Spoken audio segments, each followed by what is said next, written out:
Hey guys, hello everyone. आज एक बार फिर से आप लोग का बहुत बहुत स्वागत है। आप देख रहे हैं स्वास्थ्य बायोलॉजी क्लासेस और मैं अमरजीत। और मैं आपको बता दूं कि आज हम इस वीडियो के माध्यम से मेंडल के कुछ अपवादों के बारे में जानेंगे।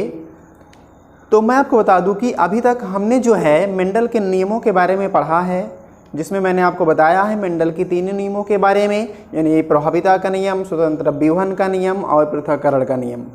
सो गाइस, इन्हीं नियमों में पाए जाने वाली कुछ अपवाद को आज हम इस वीडियो के माध्यम से जानेंगे, जो कि परीक्षा की दृष्टि से बहुत ही महत्वपूर्ण है। सो गाइस, बहुत ही इंटरेस्टेड टॉपिक के बारे में आज आप पढ़ने वाले हैं, तो जुड़े रहेंगे लगातार हमारे साथ, वीडियो को पूरा देखेंगे। तो चलिए हम बिना देर के शुरू करते हैं और आपको बताते हैं बहुत ही सरल शब्दों में मेंडल के अपवादों के बारे में, जिसमें हम सबसे पहले जानेंगे अपूर्ण प्रभाविता यानी इनकम्प्लीट डोमिनेंस।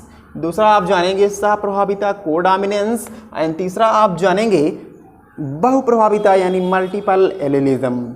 सो गाइस, बहुत ही अच्छा सा टॉपिक आज आप डिस्कस करेंगे। तो चलिए हम बिना देर के शुरू करते हैं। तो सबसे पहला आपका है अपूर्ण प्रभाविता यानी इनकम्प्लीट डोमिनेंस। सो गाइस, इसके पहले आप पढ़ चुके हैं लॉ ऑफ डोमिनेंस यानी प्रभाविता के नियम के बारे में। तो आई होप आपको याद होगा प्रभाविता का नियम क्या है। मैंने उसमें बताया था कि प्रभाविता के नियम में केवल वे ही लक्षण F1 पीढ़ी में दिखाई पड़ते हैं जो कि डोमिनेंस होते हैं यानी प्रभावी होते हैं। प्रभाविता का नियम क्या है, मैंने आपको बताया था कि जब लक्षण एक पीढ़ी से दूसरी पीढ़ी में जाते हैं तो संतानों में केवल वे ही लक्षण प्रदर्शित होते हैं जो कि प्रभावी होते हैं according to law of dominance. So guys, उसी का एक अपवाद है जिसको आप इनकम्प्लीट डोमिनेंस यानी अपूर्ण प्रभाविता के नाम से जानते हैं। तो अपूर्ण प्रभाविता क्या है गाइज, ध्यान से सुनेंगे कि कुछ घटनाओं में, कुछ कभी कभी क्या होता है, विशेष परिस्थितियों में, कुछ घटनाओं में यह देखने को मिलता है कि F1 पीढ़ी की जो संतान प्राप्त होती है उसमें ना तो प्रभावी कैरेक्टर्स दिखता है और ना ही अप्रभावी कैरेक्टर दिखता है। दोनों के स्थान पर कोई तीसरा कैरेक्टर्स जो है F1 पीढ़ी में प्रदर्शित हो जाता है, जिसको आप इनकम्प्लीट डोमिनेंस या अपूर्ण प्रभाविता कहते हैं। तो इस नियम के अनुसार F1 पीढ़ी में जो लक्षण प्राप्त होते हैं वे प्रभावी अथवा अप्रभावी ना हो करके मध्यवर्ती परिणाम देते हैं। Clear guys? तो जब लक्षण प्रभावी अथवा अप्रभावी लक्षण प्रदर्शित ना करके कोई मध्यवर्ती परिणाम दे तो उसी को हम क्या कहेंगे, इनकम्प्लीट डोमिनेंस या अपूर्ण प्रभाविता। तो आइए हम विथ एग्जाम्पल देखते हैं कि इनकम्प्लीट डोमिनेंस कहाँ दिखाई पड़ता है। तो एक एग्जाम्पल के तौर पे आप ले सकते हैं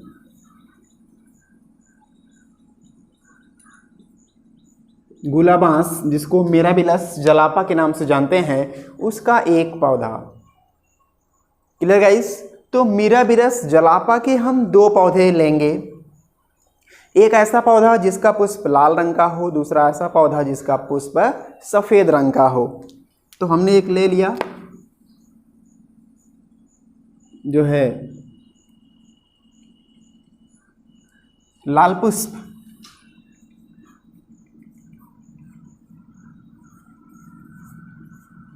दूसरा हमने क्या ले लिया, सफ़ेद पुष्प।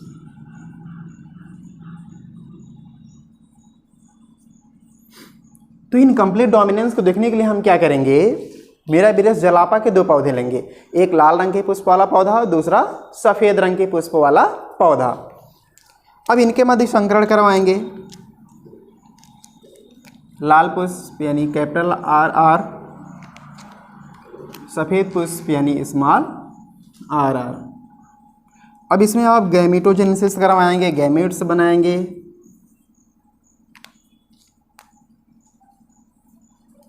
और दोनों के मध्य संकरण करवाएंगे। यह हो गया आपका संकरण। और संकरण के बाद F1 पीढ़ी में जो संतानें प्राप्त होती हैं वह कैसी हो जाती हैं, गुलाबी हो जाती हैं।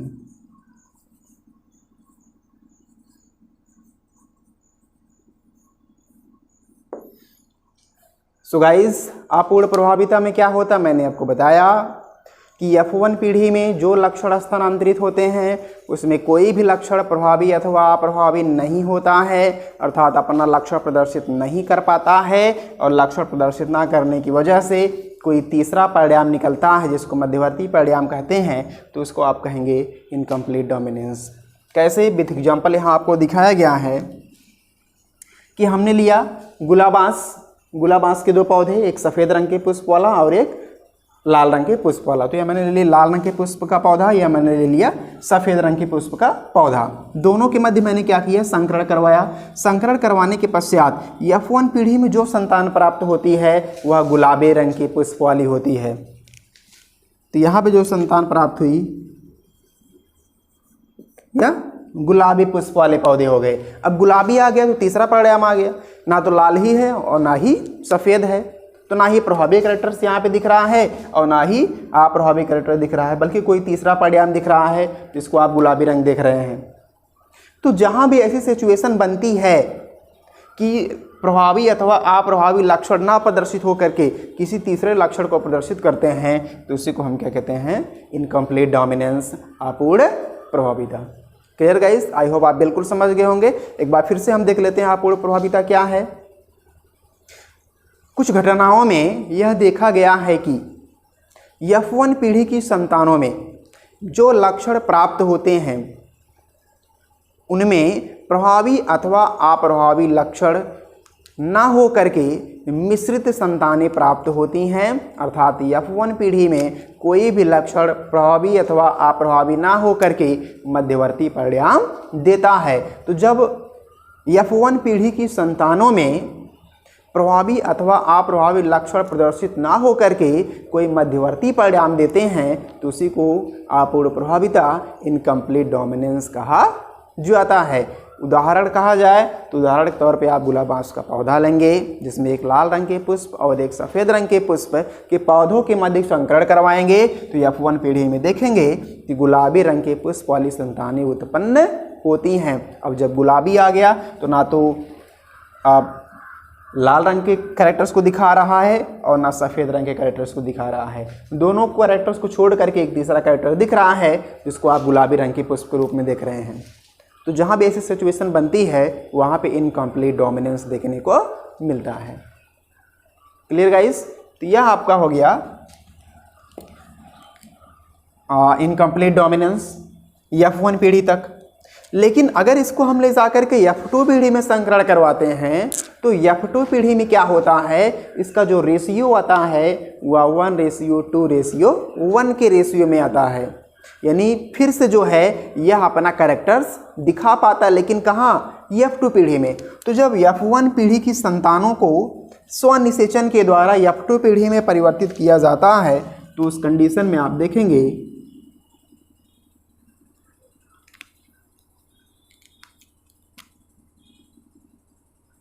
यह हो गई F1 पीढ़ी की संतानें। यहाँ से हमने ले लिया गुलाबी रंग के पुष्प वाले को। अब इसको हम ले जा करके क्या करेंगे, F2 पीढ़ी में संकरण करवाएंगे, यानी स्वनिषेचन करवाएंगे। इसमें स्वनिषेचन करवाने के बाद आप क्या देखेंगे, यहाँ पे आप गैमेट्स बनाएंगे।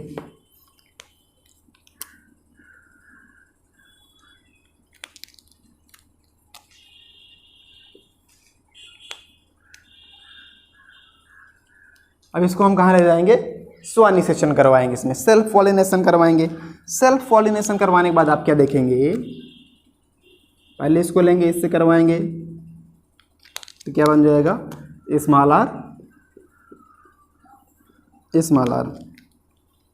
क्लियर। दूसरी बार इसको लेंगे, इधर वाले से करवाएंगे तो क्या बन जाएगा, small are capital R. Clear guys. फिर तीसरी बार इसको लेंगे, इससे करवाएंगे तो बन जाएगा आपका कैपिटल आर, स्मॉल आर।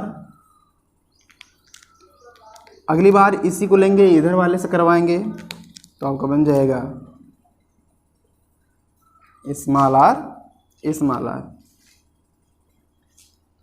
तो मैंने बताया कि इनकम्प्लीट डोमिनेंस के F1 पीढ़ी में केवल मध्यवर्ती परिणाम आता है।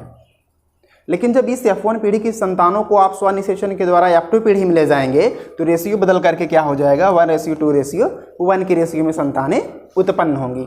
यह अब हो गई आपकी F2 पीढ़ी।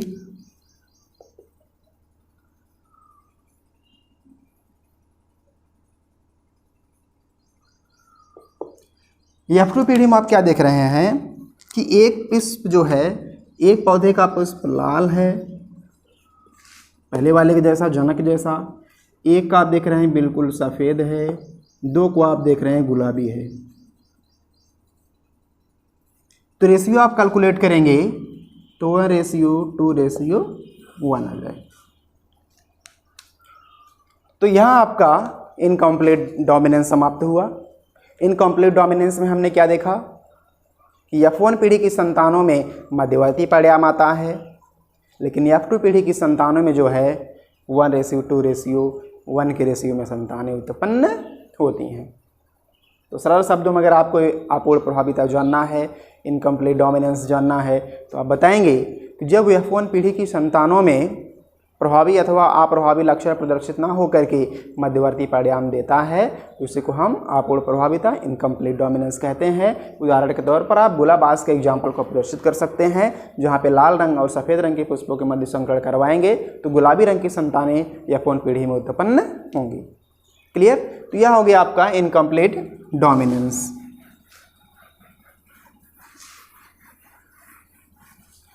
अगला हम देखेंगे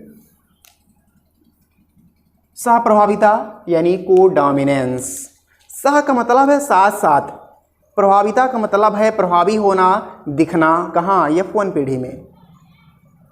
प्रभाविता के नियम में क्या होता है, केवल वही लक्षण प्रदर्शित होते हैं जो कि प्रभावी होते हैं। लेकिन सहप्रभाविता क्या कहता है, कोडोमिनेंस क्या कहता है कि कभी कभी कुछ कंडीशन में दोनों लक्षण साथ साथ प्रदर्शित हो जाते हैं। तो जब F1 पीढ़ी की संतानों में दोनों जनकों के लक्षण साथ साथ प्रदर्शित होते हैं तो उसे आप सहप्रभाविता, कोडोमिनेंस के नाम से जानते हैं। क्लियर? जब F1 पीढ़ी की संतानों में दोनों जनकों के लक्षण साथ साथ प्रदर्शित होते हैं तो सहप्रभाविता या कोडोमिनेंस कहलाता है। एग्जाम्पल में आप क्या लेंगे? एग्जाम्पल के लिए आप लेंगे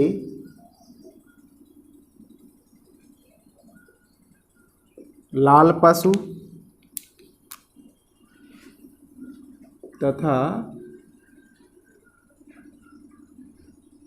सफेद पशु।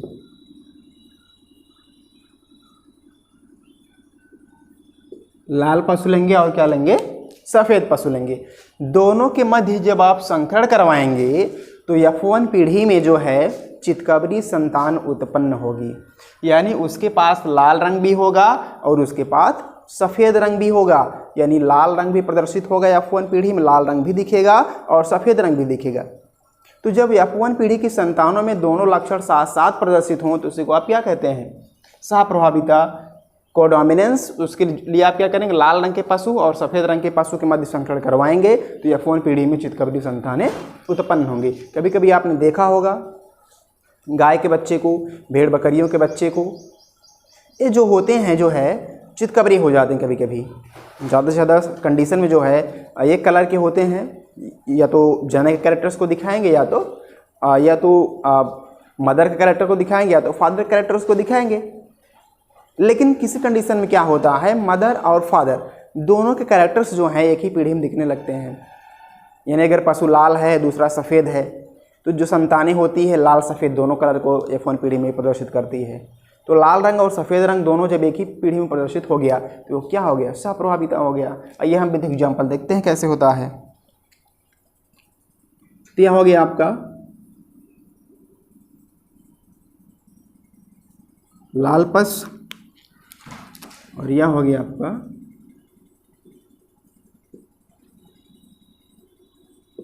सफ़ेद पशु। अब दोनों के मध्य संकरण करवाएंगे।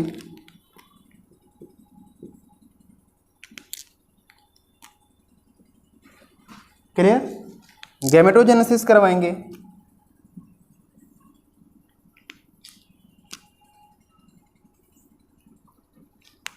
संकरण करवाएंगे, F1 पीढ़ी की संतान बनेगी।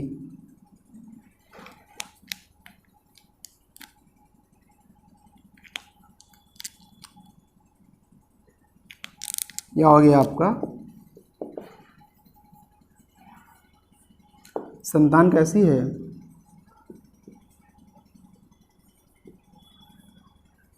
संतान कैसी है, चितकबरी है। यानी कभी कभी क्या होता है, लाल रंग के पशु और सफ़ेद रंग के पशु के मध्य संकरण करवाने पर F1 पीढ़ी में चितकबरी संतानें उत्पन्न होती हैं। यानी यह जो चितकबरी संतान है, इसके पास लाल वाला कैरेक्टर्स भी है, इसके पास सफ़ेद वाला कैरेक्टर्स भी है। यहाँ आप देख रहे हैं लाल कैरेक्टर है, यहाँ आप देख रहे हैं सफ़ेद कैरेक्टर है। यानी दोनों कैरेक्टर एक साथ जो है F1 पीढ़ी में ही दिखने लगते हैं, अर्थात संतान कैसे हो जाती है, चितकबरी हो जाती है। तो जब F1 पीढ़ी में दोनों ही जनक के लक्षण प्रदर्शित होने लगते हैं तो उसी को हम सहप्रभाविता या कोडोमिनेंस के नाम से जानते हैं। इतना क्लियर गाइस। अगला आपका है बहुप्रभाविता यानी मल्टीपल एलेलिज्म। मल्टीपल एलेलिज्म का सबसे अच्छा उदाहरण अगर आप देखें तो क्या है,